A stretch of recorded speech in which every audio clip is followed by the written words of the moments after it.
Intro music fades out. Hey everyone, and welcome back to the channel. Today, we're diving deep into a topic that I think many of us have faced, or unfortunately will face at some point in our lives.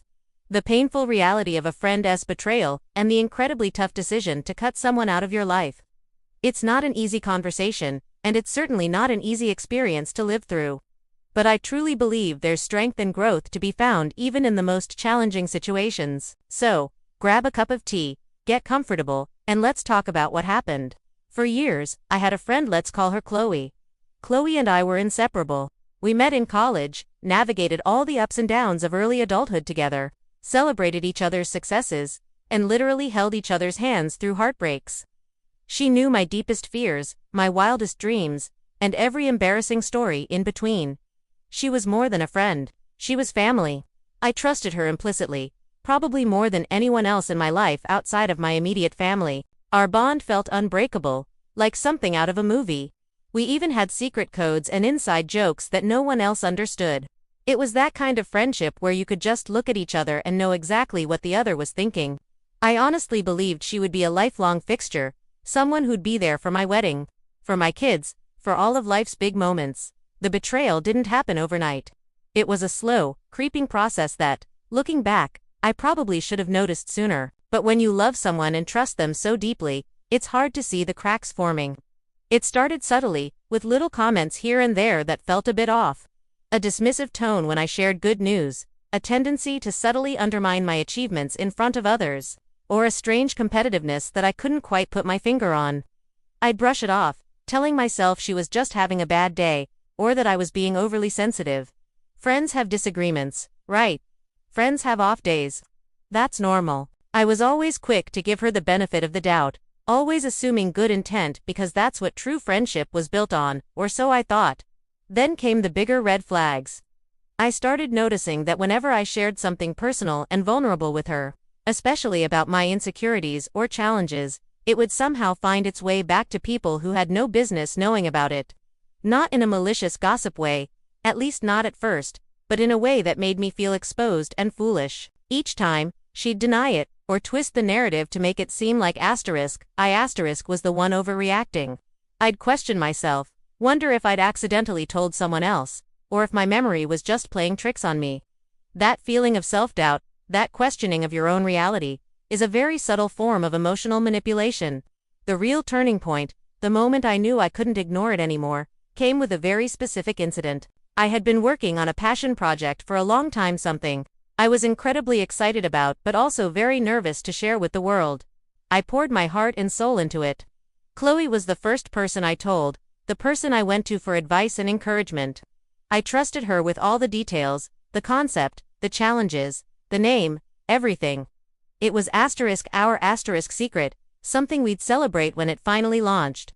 I truly believed she was my biggest cheerleader. So imagine my shock and heartbreak when a few weeks before my planned launch I saw her posting about her new project online with an almost identical concept, using some of the same ideas and even a similar name to mine. My stomach dropped. I felt a cold dread wash over me. It wasn't just a similar idea. It was clearly a direct lift, a blatant appropriation of something I had shared with her in confidence.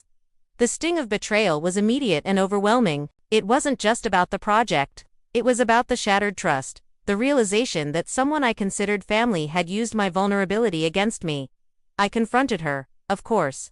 I tried to stay calm, to explain how deeply hurt and confused I was. Her reaction was a mixture of defensiveness, gaslighting, and playing the victim. She denied everything, twisted my words, accused me of being jealous, and even suggested that I was the one who had copied her ideas, claiming she'd been working on it for ages. It was a masterclass in manipulation. In that moment, looking into her eyes, I didn't see the friend I loved anymore. I saw a stranger, someone who was willing to completely disregard our history, our bond, and my feelings, all for her own perceived gain. That conversation was the end. It was heartbreaking, truly, to walk away from years of shared memories, laughter, and support. But I realized, in that moment, that I couldn't continue to have someone in my life who not only betrayed my trust so profoundly but also showed absolutely no remorse or understanding for the pain she caused. My mental and emotional well-being depended on me drawing a very clear boundary. It wasn't an act of anger or vengeance, it was an act of self-preservation. It was about protecting my energy, my peace, and my future projects from someone who had proven they couldn't be trusted. Cutting her out of my life was one of the hardest things I've ever had to do. There was immense grief, almost like a death. I mourned the loss of the friendship, the memories, and the future I thought we would share. There were moments of doubt where I questioned if I had overreacted, if I should have tried harder. But every time that doubt crept in, I reminded myself of the feeling of betrayal, the gaslighting, and the sheer disrespect. I remembered how small and used I felt, and I knew, deep down, that this was the right decision for me. Healing from such a profound betrayal takes time. It involves a lot of introspection, understanding your own boundaries, and rebuilding trust, not just with others, but with yourself. Here's what I learned, and what I hope might help some of you going through similar situations. First, listen to your gut. Those subtle feelings of unease, those little red flags you dismiss. They're often your intuition trying to tell you something important. Don't ignore them. Your gut feeling is a powerful guide. Second, understand that sometimes people change, or perhaps they were never truly who you thought they were. It's painful to accept, but recognizing this can free you from trying to fix something that's fundamentally broken. You can't control other people's actions, but you can control your response. Third, setting boundaries is crucial. It's not selfish. It's an act of self-love and self-respect. Knowing what you will and will not tolerate in your relationships is vital for your mental health. Your peace is non-negotiable. Fourth, allow yourself to grieve. Losing a friendship, especially one that felt so foundational, is a significant loss. It's okay to feel sad, angry, confused, or anything else that comes up. Don't rush the healing process. Be kind to yourself. Finally, and perhaps most importantly, remember that ending a toxic friendship doesn't mean you're a failure at friendship. It means you're brave enough to prioritize your own well-being and make space for healthier, more authentic connections in your life. It opens doors for new, genuine relationships that will uplift and support you. You deserve friends who celebrate you, not diminish you. You deserve people who respect your trust and your vulnerability. It's a tough journey, but I promise you, there is light on the other side. You'll emerge stronger, wiser, and with a clearer understanding of what true friendship really means. It's about protecting your peace, valuing your self-worth, and understanding that you are worthy of respect and genuine connection. Thank you so much for listening to my story today. I know this was a heavy one, but I truly hope it resonated with some of you and offered a sense of solidarity or even some guidance. If you've been through something similar, please share your experiences respectfully in the comments below. We can all learn from each other.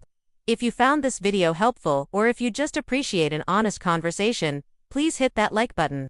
Subscribe to the channel if you haven't already, and ring that notification bell so you don't miss out on future videos. Your support means the world to me. Take care, and I'll see you in the next one.